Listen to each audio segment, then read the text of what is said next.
আপনারা প্রথমে YT studio এই অ্যাপটি ওপেন করবেন। তারপর নিচে একদম মাঝখানে দেখতে পাচ্ছেন একটি অপশন রয়েছে অ্যানালিটিক্স, এই অ্যানালিটিক্সে ক্লিক করবেন। এরপর উপরে দেখতে পাচ্ছেন 4টি অপশন রয়েছে ওভারভিউ, কন্টেন্ট, অডিয়েন্স এবং ট্রেন্ডস। তো এই 3 নম্বর অপশন অডিয়েন্স, এই অডিয়েন্সে ক্লিক করবেন। এরপর একদম নিচে দিয়ে চলে আসবেন, এখানে দেখতে পাচ্ছেন লেখা আছে ওয়াচ টাইম ফ্রম সাবস্ক্রাইবার, অর্থাৎ আপনার সাবস্ক্রাইবারদের থেকে আপনার চ্যানেলে আপনি কত % ওয়াচ টাইম পেয়েছেন। তো এখানে ক্লিক করবেন। তো এখানে লাইফ টাইম অপশন রয়েছে, এই লাইফ টাইমে ক্লিক করব।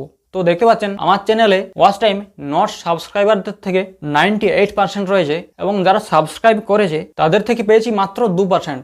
তো এটা ভালো নাকি খারাপ, চ্যানেলের উপর কোনো প্রভাব পড়বে কিনা সেটি আপনাদের এই ছোট্ট ভিডিওর মাধ্যমে বলবো। তো আপনারা ভিডিওর শেষ পর্যন্ত দেখুন, আর যদি চ্যানেলে নতুন এসে থাকেন তাহলে চ্যানেলটি সাবস্ক্রাইব করুন। তো ধরুন কারো চ্যানেলে 1000 জন সাবস্ক্রাইবার রয়েছে, তো 1000-এর 2% মানে 100 জনে 2 জন, অর্থাৎ 1000-এ 20 জন। চ্যানেলের সাবস্ক্রাইবারদের মধ্যে মাত্র 20 জন তার ভিডিও দেখে এবং 98% জন না সাবস্ক্রাইব করে আপনার ভিডিও দেখে। তো এরকম যদি আপনাদের হয়ে থাকে তাহলে এর জন্য একদম ভয় পাবেন না, এর জন্য কিন্তু আপনার চ্যানেলে কোনো ব্যাড এফেক্ট পড়বে না।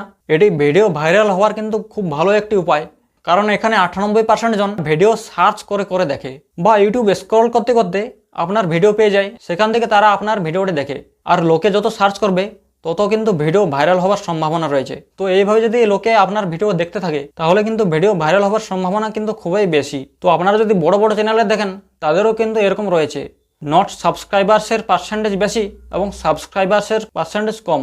তো আশা করি এই জিনিসটি আপনাদের কাছে ক্লিয়ার হয়েছে। তো আপনাদের যদি এই টিপসটি ভালো লাগে তাহলে ভিডিওটিতে অবশ্যই একটি লাইক করে দেবেন, আর যদি আরও কিছু জানার থাকে তাহলে সেটি কমেন্ট করে জানাবেন। আর যদি আপনারা এই চ্যানেলে নতুন এসে থাকেন তাহলে চ্যানেলটি অবশ্যই সাবস্ক্রাইব করে দেবেন। তো দেখা হচ্ছে পরের ভিডিওতে।